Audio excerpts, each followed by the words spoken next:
Our own data said we were saving for the musculoskeletal care program about 30%.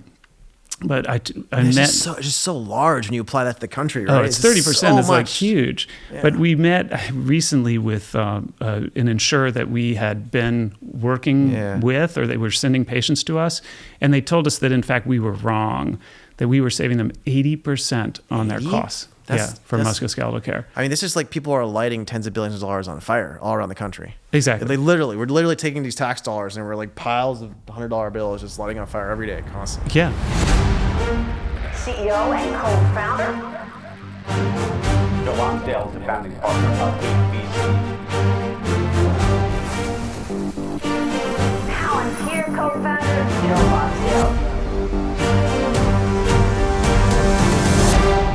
Clay Johnston is a renowned academic neurologist. He helped start the UT Dell Medical School and made amazing breakthroughs. He proved you could spend 30%, 40% less on patients and yet have better results for them. You know, of course, the hospitals don't want to get paid less. The insurance companies don't like it with less money flowing through the system. So this was impossible to scale, or so it was said. Now, after having built one of the most important new medical schools, he's creating a new startup and he's taking his insights to scale them to millions of Americans. Let's find out from Clay Johnston how he's going to change healthcare in the U.S. Really excited to have Dr. Clay Johnston here with us today. Clay, thanks for joining. Oh, my pleasure, Joe. Great to be here. Clay, you're the former dean of the University of Texas Dell Medical School. You're the co-founder and chief medical officer of Harvard Health. You know, we first met right when I first came to Texas. Michael Dell thought there were some people I needed to meet, and he brought you as the person who's the head of medical center. I think that was cool. We had Elon Musk and others at this dinner, and we got to know each other. That was a great dinner. Yeah, and we ended up working together. You started Harvard Health, which a lot of us are kind of supporting you on. But let's start with your background. You studied medicine at Harvard. You got your PhD at UC-Berkeley? Yep, Berkeley. And you became an academic neurologist? Yeah.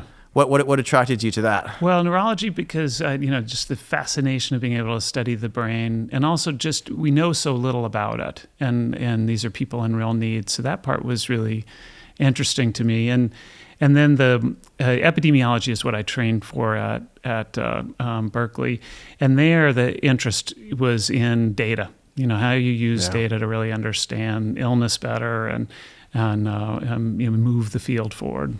There's been a lot of controversy around that field in the last few years. It sure has, yeah. It's been a useful skill to have for the past few years. Have you waded into that at all? Are you taking out your old skills and putting opinions out there the last couple of years? Well, when I was still the dean, it ended up being a big part of my job. So, just thinking about how the city should respond. I mean, particularly early on, we had no idea how to respond. And, working with the mayor and the state to some extent on what the response should be. I mean, we spent hours and hours on the phone, with the leaders of the hospital systems trying to play that out. So yes, I was glad I want to go too deep on that today, but I have to ask you, like how much was there a push to self-censor on certain things or to be very careful about, okay, this is what I believe, but it's going to offend people? Like how much does that come into play with those types of issues in epidemiology around this? I would say that's a great question, Joe. I mean, I would say it's easy to stick with the evidence, and that's where you can always be pretty comfortable. But even in stating the evidence, it became such a politicized issue, particularly in Austin, where you had a city that was taking different positions than the state around it, and the state government, of course, is in Austin. That was incredibly hard to navigate. So the easiest way is just always go back. What does evidence say? What's going to be best for people? First principles as much as possible, but be very careful how you're describing it so as not to do the tripwires for people. Exactly. I mean, the solution should be pragmatic. There should be a path forward through the ideologies. You don't always know where that path is, but for me, trying to stick with that as best as possible. So in 2014, you became the first dean of Dell Medical School. You were intent on reforming the curriculum. You want to change how doctors are trained. Why? Like, is traditional medical school broken? What needed to be fixed? Yeah, so it goes back to the health system. So my realizations at UCSF, because I was in San Francisco before, were that we were innovating much too slowly in healthcare, and that we weren't necessarily focused on innovations in the right areas that mattered the most for health. So we weren't prioritizing the things that really mattered. And then even the things that we discovered that were important for health, we weren't integrating into practice. And so the whole system isn't meeting its full potential. And my realization was, okay, you can't take an established organization and really move it forward. It really does involve training differently, but also setting up healthcare differently. And so, being able to start a new med school felt to me like a great opportunity to rethink all those things about training and healthcare delivery, and do it better. Do it for the next generation. So if we look at healthcare at a high level, costs are rising, productivity is declining. I mean, this is a shocking fact. Most industries, by default, in a free society, productivity gets better. You learn what lessons work over time. You have competition. The good ideas win. The bad ideas lose. Productivity goes up. I mean, that's the kind of one of the basic rules of prosperous societies. Productivity goes up. But in healthcare, which is a growing part of our economy, productivity is declining. Doctors are burnt out. A lot of patients aren't happy. I think we were on a call the company earlier today talking about stuff which is doing really well, but I guess other companies on average, only 2/3 of patients even go to the specialist they're supposed to go to get the best care. They just don't even follow up. Like, what's going on? Why is it so broken? Boy, that's a complicated I know, question. There's a lot. But but what are some of the principles when you went to be a dean of Dell Medical School? Were there a few principles you're like, we're going to train to look at this and this and this? Yeah. So for sure. So one is that, everybody's doing the job as it's defined for them. So for a doctor, it's usually responding to illness in a visit in the hospital or in a clinic. But the reality is that's a tiny fraction of where health actually happens. Most of it's happening outside of hospitals and clinics. But they're waiting until it's already broken and then they're trying to treat it. Exactly. And then they're coming in much later. And then generally the hospital and the doctor sign off when they've written that prescription and sent someone out. But, just as you said, only 2/3 of people actually fill the referral. Only half of people are taking their prescription as prescribed 3 months after that prescription was written. Only half of people? Half of people. Wow. And there's nothing in our system that says that the system itself is responsible for that person understanding why they should take it, making sure they can afford it, know where to get it. If they have side effects, those are addressed. Yeah. There's nothing in our system that rewards that behavior. There's not like here's like the next 12-month plan and goals for each of the months, and there's exactly automatic follow-up. There's none of that. And it has to do with what's paid for, right? So unfortunately, capitalism, as you of all people know, capitalism can do great things, right? But it has to pay for the thing that matters. It's pay for what matters, otherwise it's going to miss it. And it doesn't. So it pays for the office visit. It pays for me to write that script. It doesn't pay for me to make sure that person actually has their blood pressure controlled or whatever it is, whatever that script's for. So and then even if it did pay for we don't even send signals to individuals about how to get good care. They don't know what good care is. Even our physicians don't know necessarily whether good care is being delivered by people they send folks to. So the system is not built to deliver the outcomes that you're talking about. The productivity ought to be around delivering more health, right? That should be but it's not what it's doing. It's productivity around health care. From the provider's perspective, that's more revenue. That's crazy. That's not necessarily in an individual's best interest. So in terms of paying for these things in the right ways, there's obviously this idea of value-based care. You can apply technology, you can apply data in ways we couldn't before. Is some of that starting to work at all, or why is it not working more? Yeah, that's a great question too. So some of it's starting to work better, although you're starting to hear some pushback related to it. I'd say that the advances that we've seen in the Medicare Advantage plans, those are more favorable for people than they are negative. There are some negatives associated with how that's rolled out, but I think it is starting to push things. Give us a little nuance on that. What's an example of a negative versus a positive for this? Well, a negative has to do with people being directed or limited from seeing all the docs that they might want to see. Got it. So if you're being paid based on the overall cost, you might sometimes push them to lower cost things, which is again a downside of misaligning incentives. Exactly, right. And you haven't clarified. So what the Medicare Advantage program has done is it said, I'm going to limit the people you can see because now I own that cost. It's not handing that cost to the individual, right? Yep. To say, you make a choice about what car you buy all the time, right? Yeah. And you get information about quality and you feel like you can gauge that information. We don't have those signals yet for individuals. We need to teach people how to navigate the system with some incentives. So it should be mostly covered for them, but they should have options and they should cost a little more or something. Exactly. And they should understand those signals, and they should be based on quality. They should have some, price differential that reflects quality in the right direction, right?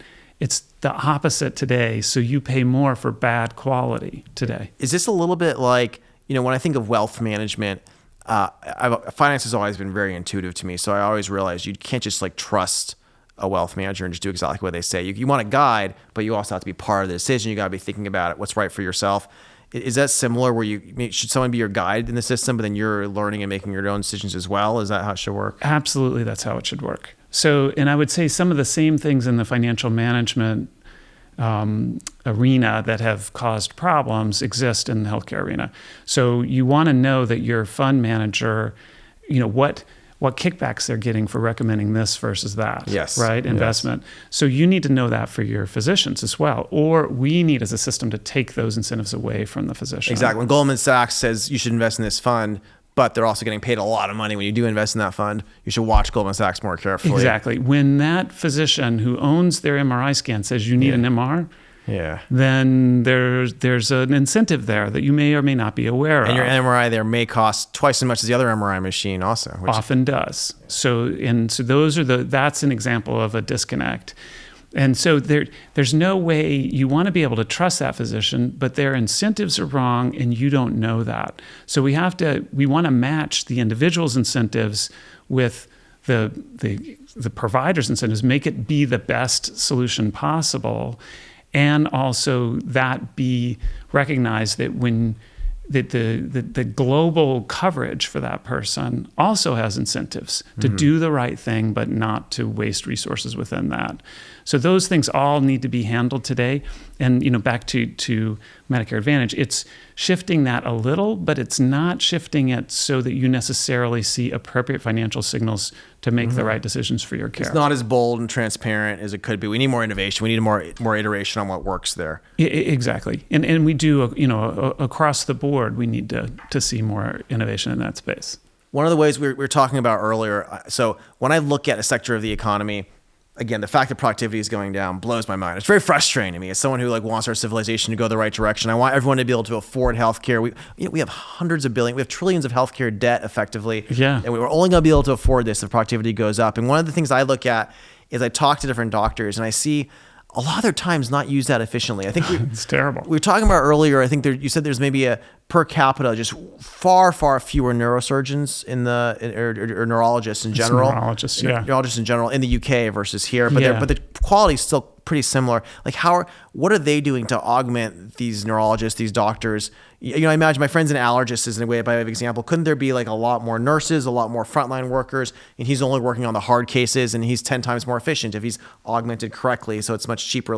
Why is this not happening? Why don't all the hospitals and other places do this more efficiently? It's not their incentive. It's too hard. Well, certainly it's not their incentive.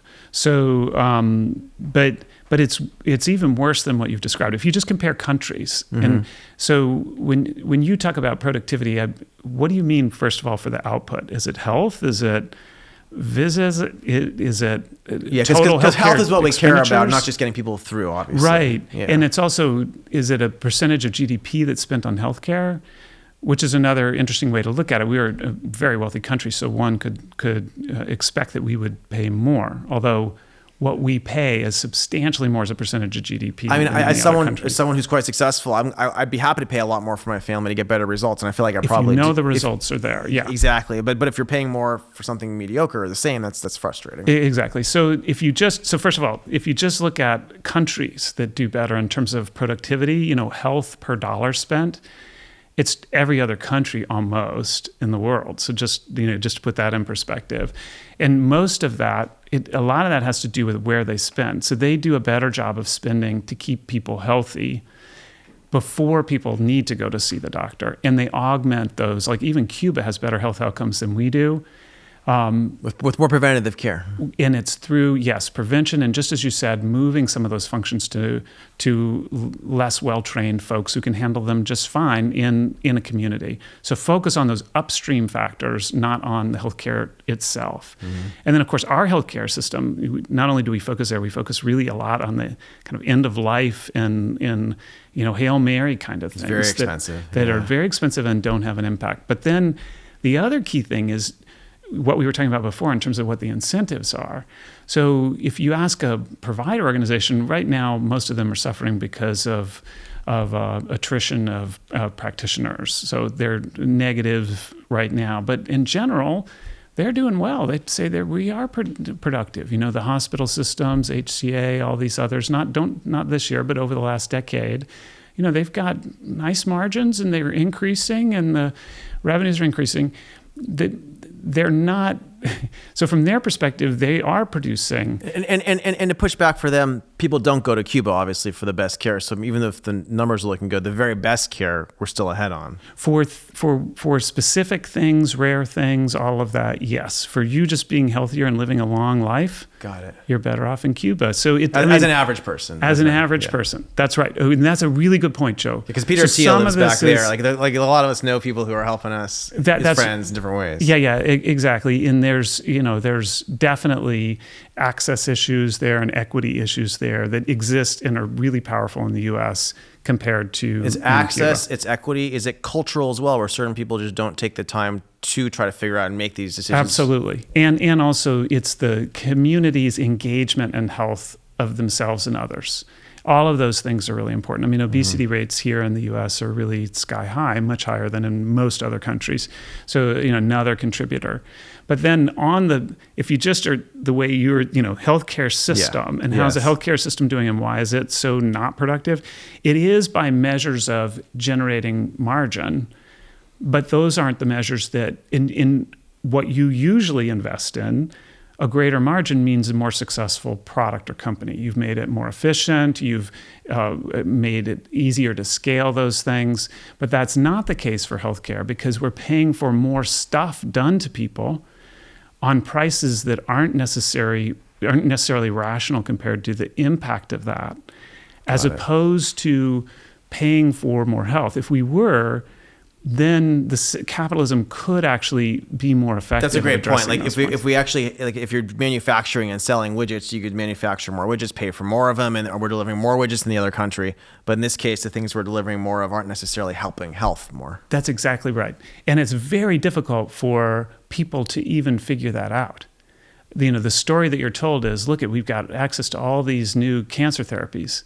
Well, awesome. Well, of course, only half of people, it's not quite that bad. Maybe it's now 60% of people with hypertension, this thing that we've known about forever, right? That costs pennies to treat. Only, 60% of them actually have it adequately treated in the United States. Wow. Which is nutty. That's crazy. So here we're spending all this money on this cancer, end of life stuff or new drug for a very rare condition, and we can't get hypertension solved. And obviously the hypertension has a much bigger impact on health for a population. A lot of these big population things. Yeah, we did the first AI treatment for diabetic retinopathy with the company, and it took, because you could scan the eye and see if the diabetes might make them go blind, which you can then treat very, very affordably with AI. And it took us years to get the government to even allow it to be paid for because the ophthalmologists were lobbying against having AI. I mean, that's a great example. And that's one of the fundamental problems as well, is that everyone has been playing this game for a long time. They're doing quite well, right? I mean, if you just look at, from their perspective, the percentage of GDP that they can bring in, I mean, from their perspective, they like that that's it's a big percentage success, of GDP. Right? Yeah. And so each of them is going to defend their piece of that. And they're going to use a lack of transparency, which is inherent in the health system. It's just so complicated, as one defense against others that are trying to either disrupt or change the game. Let me give you one more example before we go on about inefficiency. So if you look at a doctor's time, so again, doctors are only a small part of how health is determined, but they're important. More than 50% of that is spent documenting in order to improve a bill and the outcome of a bill. I mean, the predominant reason for documentation and the reason that we spend so much time on it is to generate a bill, That doesn't benefit a patient at all. Yep. The vast majority of that time. So just it shows you the perversion of the current system. Maybe AI could be doing that for them later, hopefully, by watching and listening. Absolutely. Or do we care, right? If you cared about whether that person's panel of people that they care for is healthier, and you paid them based on the health of the panel that they cared for, that would change their priorities dramatically. Then the doctor right? be like my wife, though. I'm like, gee, are you eating those burgers? I mean, it could be annoying. I can't promise that it wouldn't be annoying, but at least, maybe you should own some of that. I know. Right? Well, you're making bad you sound decisions. like her. All right. Yeah, you're gonna have to pay a little more for that burger than just the price of the burger. Yes. So it seems to me we can go through, and there's just so many different examples of areas where you could be more efficient for better outcomes. You could have the neurologist have the Iron Man suit and be serving 5 or 10 times as many people. They could be doing it better. And it's really hard to build these, though, because when you start a new healthcare business, you can't just build something narrow like that. It's not how it works. It's too expensive to acquire customers. And so let's talk a little bit about Harbor Health. This is the new company that you're co-founding with some amazing people. And it's a mission-driven company, I think, to try to make healthcare That's what better we're doing. outcomes, be more efficient. Like what's the platform you need in order to be able to build a bunch of these things to solve these problems? Yeah. Let me go back one and tell you about what happened at the med school. So for the education side, it was awesome. Such a great opportunity to really think about the curriculum differently and build that differently. And then we did stand up care in different areas where we just completely redesigned that care. So think of, a knee pain, somebody who might need a knee replacement surgery, or hip pain or back pain, or bipolar disorder, or hypertension, or you name it. We would redesign that, going back to basic principles, just as you're saying, like, what should the system look like? How should time be spent? Who should be doing what? Where do you use technologies? What outcomes do we measure? What are the most important ones? So we were able to do that and show it wasn't hard to do a hell of a lot better than the current system. Yep. The problem, and we could save, we had a meeting, our own data said we were saving for the musculoskeletal care program about 30%. But it's just so large when you apply that to the country, right? Oh, it's 30% is like huge. Yeah. But we met recently with an insurer that we had been working with, or they were sending patients to us, and they told us that in fact we were wrong, that we were saving them 80% on their costs. For musculoskeletal care. I mean, this is like people are lighting tens of billions of dollars on fire all around the country. Exactly. We're literally taking these tax dollars and we're like piles of $100 bills just lighting on fire every day, constantly. Yeah, because we can point to the patient-reported outcomes, patients saying, "How am I doing?" and they're superb. So it is avoiding things that don't need to be done and focusing on the things that don't reimburse well in fee-for-service that do need to be done. Things like for knee pain, it's reconditioning and weight loss and diabetes control and smoking cessation, all those things, and PT and training. And so those are the things that we focused on. Through that, we could avoid unnecessary surgeries. Surgeries are incredibly expensive. When they needed to be done, we could do those beautifully. But when people get paid for surgeries, they do too many of them, basically. Yeah. So the way we changed it is everybody was on salary, right? So we're not encouraging them to do more surgeries that are unnecessary.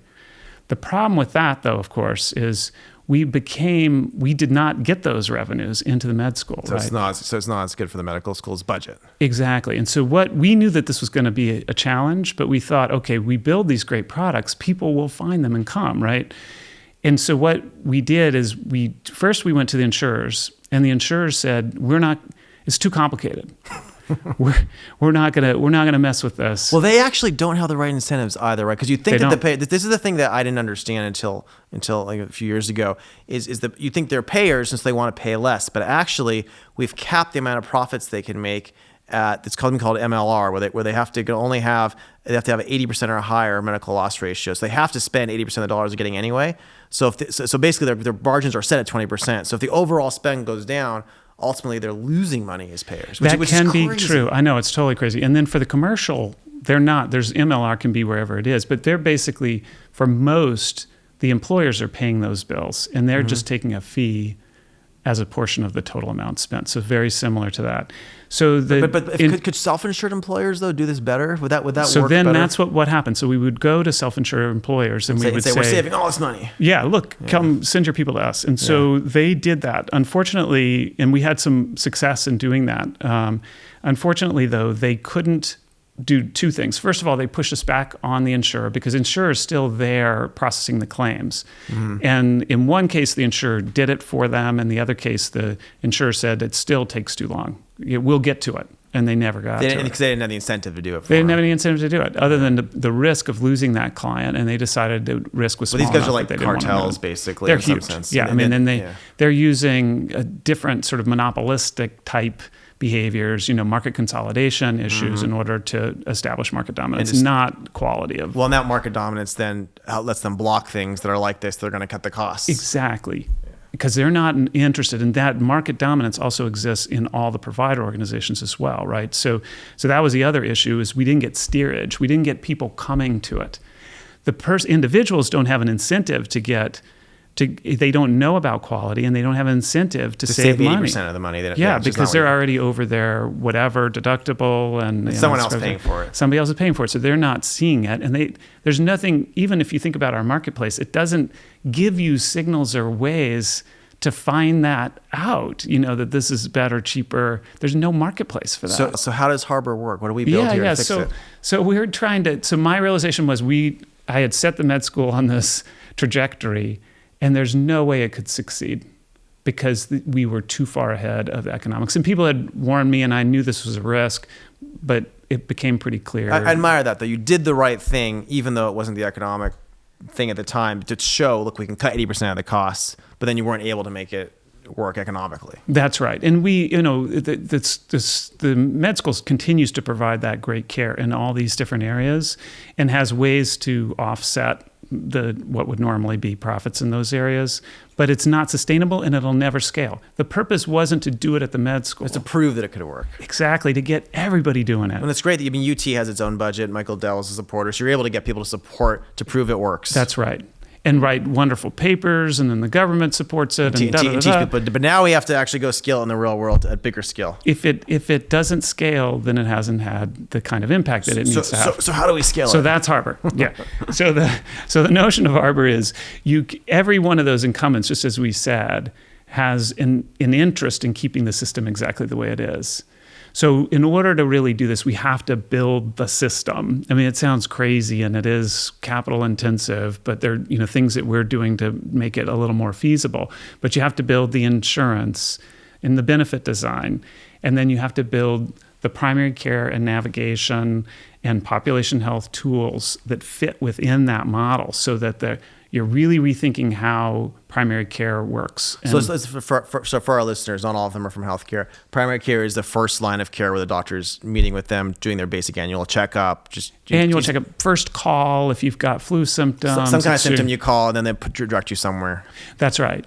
And then underneath that, we don't need to be all the specialists, right? I mean, that's and getting into crazy investment, and even you, Joe, don't have enough for us to build that. We'll call Michael. Or the hospitals. We'll call Michael. So then so under there, we can now pick the winners, right? So now we are strongly motivated to get high value care. We know where it is. We know how to pay for it differently, and so we can direct to the best folks wherever we are. And you can make sure you follow up in such a way that they actually go and see the people that they need and treat them like a thing where you're following through. We are following them into those specialist arrangements, so we're knowing how that's existing. In fact, we're bringing the specialist in by having them consult with our clinicians first, even before the person goes to see them. And I'd hope as much as possible, it's not always the doctor's time. It's people around the doctor who know enough to be able to do that. And exactly. The doctor deals with exceptions. That's right. And that was one of the great things about, like musculoskeletal care is a good example, but there are many others at Dell Med that we found over and over again. It doesn't have to be the doctor at the very front, but there are real important questions a doctor needs to be a part of, and we need to get the right information in front of them to make those decisions. So that's especially stuff. And then the same for the hospital level. We're not going to own hospitals, but we need to know if you have condition X, what's the best place to have it treated? And best place, often nicely, quality often aligns with cost in the opposite direction it does in any other market. So in other words, high quality is usually cheaper.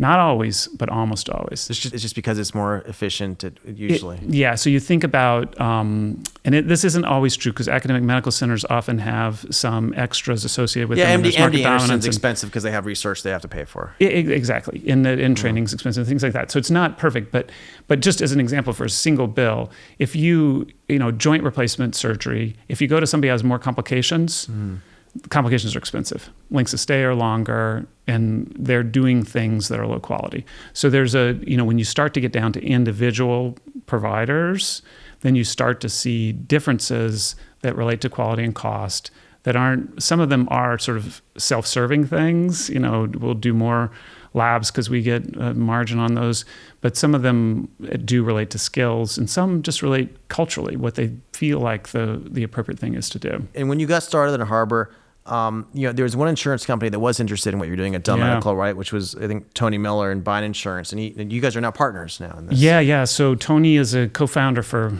the Harbor, and couldn't do it without him. I mean, he's amazing. So Tony, actually, we went back 7 years. So I met him soon after Dell Med got started. He saw what we were doing on the healthcare delivery side, and he was doing something really cool on the insurance side. So basically what they did is they looked at all this healthcare data and they said, who are the high quality and low quality docs, facilities, MRI scans? When quality was the same, they looked at cost, who could deliver that at a lower cost, same quality, lower cost. And then he created insurance that changed the copay. So the copay was zero if you go to the high quality doc or MR or whatever, and it was high if you go to a low quality facility or person. And that worked. It directed people. So that's that financial signal that individuals are starting to have. So what cool. He saw. So people had to pay more if they want to go to the lower quality one. That's exactly. Great. Yeah. And if it was more expensive for no reason, they had to pay more. Yep. If it was more expensive but it was higher quality, then it was free. Totally makes sense. Yep. And then so he was doing that. He wasn't changing healthcare. He's just looking at data. He saw what we were doing in healthcare. He could have been the perfect partner for us, right? Because he would have totally directed to us and paid us differently. The problem was Bind was so successful, they never made it to Texas, basically. They grew so quickly in other states that, and ultimately they got sold to United. Got it. So that was actually perfect timing. So that was 1.5 years ago. And then Tony did not want to continue in that role. And so he became available. So after satisfying his family's needs to actually see him for a little bit, for about 6 months, he agreed to come and join and start Harbor. And so how does Harbor Health work? Like tell us about the basics. Yeah. So we're starting here in Austin. Austin's a great place to start for a variety of reasons, but we have 3 clinics here in Austin, and they're designed differently. That's really team-based care, more use of technologies. And then we'll have a couple mobile clinics as well. And those have 2 exam rooms each and a lab, and so those we can move out. There's a mobile clinic like a truck that drives to your house. What is this? Mm-hmm. It drives to like your school parking lot. Got it. And then people in the neighborhood can all come out to the neighborhood and the school, and we're and then we're filing, our insurance plan has been filed, and it's a very different kind of plan. Looks a little more like Bind, but really aligned with the interests of the individual, driven by what's right for them, not just trying to block on expenditures, but really push people to doing what's right. So this is an insurance plan. Who's buying the insurance plan? So mostly, there's sort of 2 pieces. Most for the insurance plan itself, that's mostly employers. And it'll be, mostly large employers, and that's been an emphasis because because I know these guys. We need to start a scale somewhere. So go to the big employers and help. They're motivated. They're tired of the problem. Yep. You get more people that way with a single entity, and they can push carriers even before we're our own insurance to cover us at capitation, to pay us that insurance dollar to care for people. Mm-hmm. And then, yes, we do Medicare as well. We're not just Medicare, but we're not Medicare. So that was our other sort of realization, is practices need to be built around this new model. The new model isn't exclusive to older folks who have Medicare versus young folks who are on commercial. I love it. So we're doing both, which is hard, but you just let's go to scale. Yeah, the harder part is building that clinic and that new clinic model with the aligned, reimbursement and everything. Why not apply that to as many people as possible? And when you start these clinics, you have to hire people before you have a lot of patients. There's a little bit of a spend to get them going, and then you try to fill them in. Yeah, that's right. So this is a critical issue for capital that we need to work on. So starting brand new clinics is expensive because they're not busy, and they won't be, right? People got to find out about you, get to know you. With our insurance, we'll speed that up because we'll direct people to our clinics when they sign up for the insurance. Should we do more marketing for them too? Yes, and we have to do more marketing. What are these clinics? Are they out there? Can people go to them now? You want to do some marketing right now? Yeah, so we're happy to. Yes, there are 3 clinics. There's one in Round Rock. There's one in North Central Austin on 38th Street, and there's another one down in Kyle. And if you go to these clinics, it's your primary care doctor. Or it's something's wrong. It's this whole system of care. So primary care doc, you get a number that you can reach folks on. You can text us, you can email us. So it's a whole system of care. And yeah, we connect you to the specialists. We get access. We have mental health that's part of it. We have PT that's part of it. So we build all of that stuff to make it easy for people to access. And will the mobile health clinics, is that like, do you get your flu shot at them? Like what kind of stuff? No, you can get regular care at the, even regular care. Yeah, at yeah. Mobile health. That's and cool. we do at virtual care as well. It's really good concierge care without any additional cost. Now that Joe, I know that won't last forever, but that's part of how we're. In fee-for-service, we lose money doing that, for sure. But when we convert people over to either our insurance or to another one of these programs where we're taking the insurance dollar, then it pays off because then we're engaging people when they can still be healthy, and then we're able to direct them to better decisions in the health system. And is this mostly for adults to start? No, we do kids and adults. Just pediatrics. Yeah. Wow. Yeah. And is the brand is Harbor? You search for Harbor Health online. Harbor Health online, and you will find our clinics. Yeah. Yeah, and we've filed an insurance plan. We do not have one yet, so we cannot market an insurance plan. We are not approved for insurance today. But hopefully that's coming soon. And there's been a large focus on preventive care, obviously. There's people talking about it. Obviously makes sense. Like, how do you actually get people to change habits and engage in preventive care? What are you doing to work with them? That's a great question. So that is extremely difficult. It happens, societally, in communities. It doesn't generally happen with an individual encounter, patient and physician, but there is a fair amount of evidence that there are ways to improve it. We just don't implement them in care the way they should be. And so we have a bigger system. We have coaches that work with people on common issues related to health. So whether it's, mindfulness, anxiety, depression, or whether it's exercise or weight or do you get them to opt in and you check up with them? What does a person have to agree to make this work? Yeah. The person, if they don't, we can't do something to someone in any of these areas, right? So they have to be motivated. So we make it as easy for them as possible to be motivated. But the way we do that is we talk about co-creation of health. And we find out what their health priorities are as well. Mm-hmm. And if those are health priorities, then we dive in. So we introduce and then dive in and help them to solve those problems. Do you help them?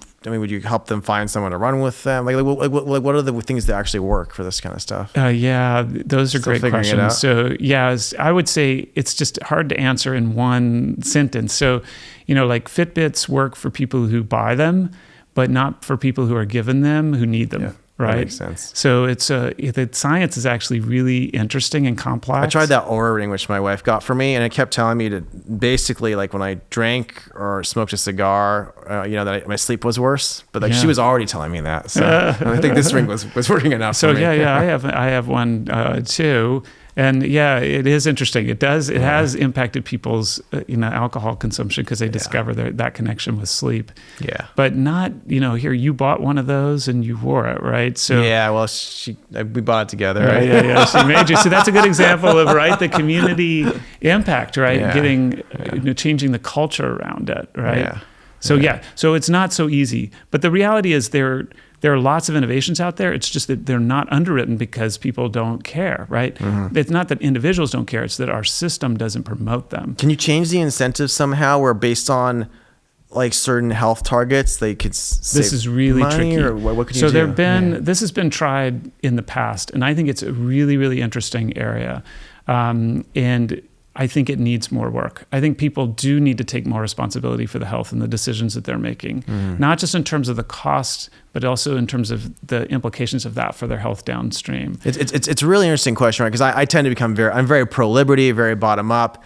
But first of all, someone opts into a system that could work. Second of all, if you're making choices in a market that's making you more expensive, maybe you should pay for those. And then third, I don't know, like right now, our government actually gives like money for people to buy like soda drinks. Like over 40% of Coke is bought apparently through welfare benefits and stuff. And you're like, maybe we shouldn't, maybe we should be thinking about that a little bit as a society. Yeah, I think there's a lot of room to take away the incentives that we're already providing for bad behaviors before we try to pay people for better behaviors. Yeah, I think those are the kinds of things that we're going to need to think about because we're caring for each other, whether it's under insurance or through the government. We need to recognize that, yes, you're free to make that decision, but if it's a decision that impacts me financially, well, you should have if there's something you do that leads to something, maybe that should change the cost. We got to be very careful because sometimes we're wrong about what we tell careful. Absolutely. people. Yeah. I remember in 5th grade, I was looking at the food pyramid and we were studying it and we're supposed to try to eat to it. And I kept getting up late to like eat more bread at night because I wasn't hitting the amount of bread I was supposed to be eating on this darn food pyramid. We find out later it was probably horrible for me to be doing all this bread. I was a fat 6th grade kid. So it's like sometimes we do get things wrong too. Absolutely. We totally get things wrong. And also there are reasons like, when we vilify people who are overweight, it's not just, a behavioral issue, right? It's not just, there are genetic reasons why. Oh, it's a combination of a lot of things. Sometimes it is because you're being lazy, but sometimes there's something else. It is mostly something else. And those are the tricky things, right? You don't want to harm someone because of their genetics. On the other hand, that's what our current system does all the time, right? Type 1 diabetics pay a ton of money for their healthcare, right? You have a tougher situation. Yeah. We started the American Optimist to push back on the pessimism and division in our country. There's a lot of discontent right now with American healthcare. How can we prove the system can be dramatically improved? What gives you hope that it's going to get better? Yeah, I am hopeful that it'll get better. I mean, it's funny. If you look back, you go back, 30, 40 years, you'll see these articles about how American healthcare is in crisis. It's too expensive. The outcomes aren't good. Wow. It goes way back.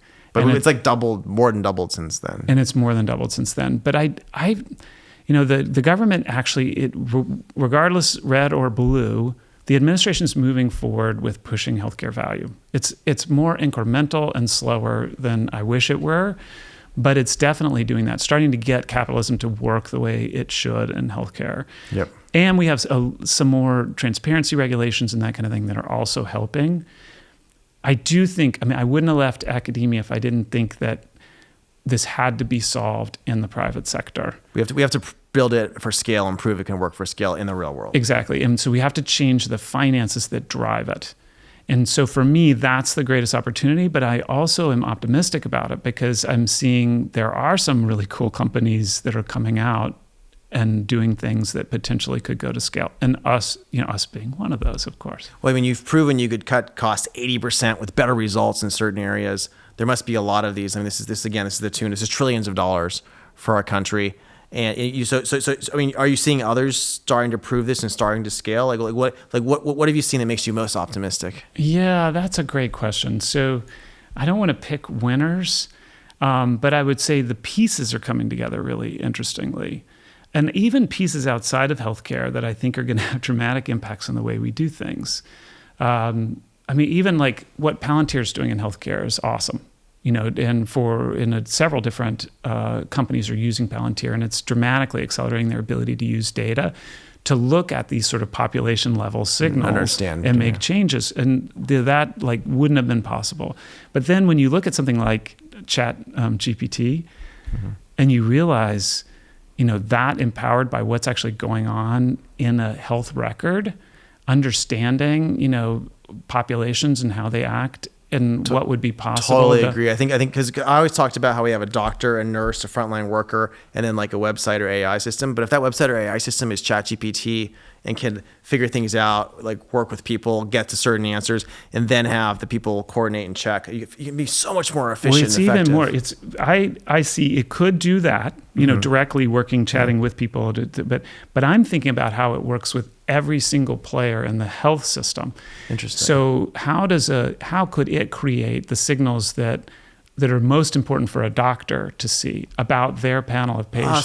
So it could look at all of the patient's notes and records and say, here's the things to make sure you should check for based on everything I'm seeing going on here. In real time. Yep. In real time. So you could pull in signals related to this person went to the emergency room, get that signal to the right person on your team, get the right information back. I mean, it really does enable.